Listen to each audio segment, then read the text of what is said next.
আজকের এই অনুষ্ঠানে উপস্থিত আছেন জামালপুর ৫ আসনের মাননীয় সংসদ সদস্য জনাব অ্যাডভোকেট ওয়ারিস আলী মামুন। আর উপস্থিত আছেন জামালপুর সদর উপজেলার নির্বাহী অফিসার জনাব নাসরিন আক্তার, উপজেলা প্রাথমিক শিক্ষা অফিসার জনাব জাহিদুল ইসলাম, উপজেলা মাধ্যমিক শিক্ষা অফিসার জনাব মোহাম্মদ সানোয়ার হোসেন ও বিভিন্ন স্কুলের শিক্ষক শিক্ষিকা ও পুলিশ অফিসার বৃন্দ ও প্রিয় সাংবাদিক ভাইরা ও আজকে যারা শুনছেন সবাইকে আমার আন্তরিক সালাম ও শুভেচ্ছা। আসসালামু আলাইকুম।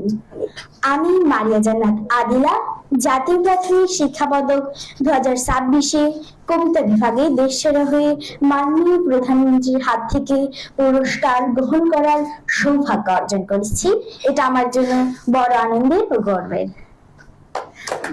আজ আপনারা যে সম্মাননা দিচ্ছেন তাতে আমি খুবই আনন্দিত, কৃতজ্ঞ এবং গর্বিত। তাই আমি প্রথমে মহান আল্লাহর কাছে শুকরিয়া আদায় করছি, আন্তরিক কৃতজ্ঞতা জানাই আমার শ্রদ্ধেয় বাবা মা, আমার প্রিয় বিদ্যালয় শ্রীরামপুর সরকারি প্রাথমিক বিদ্যালয়ের সকল শিক্ষক শিক্ষিকা ও কাব্যকথা আবৃত্তি একাডেমি পরিচালক ও প্রশিক্ষক স্যারকে। তাদের স্নেহ, দিক নির্দেশনা ও নিরলস পরিশ্রম আমাকে আজকের এই অর্জনে পৌঁছে দিয়েছে। আজ উপজেলা প্রশাসনের পক্ষ থেকে যে সংবর্ধনা দেওয়া হচ্ছে তা আমার জন্য অনেক বড় প্রেরণা।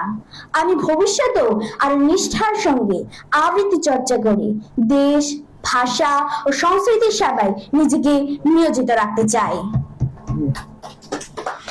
Dear guests and audience, I'm very happy to stand here today. This award means a lot to me. I want to make my country proud in the future. সম্মানিত উপস্থিতবৃন্দ, আমার জন্য সবাই দোয়া করবেন। আমি যেন একজন ভালো মানুষ হয়ে নিজের দেশ ও জামালপুর জেলার মুখ আরো উজ্জ্বল করতে পারি। সবাইকে আন্তরিক ধন্যবাদ। আসসালামু আলাইকুম।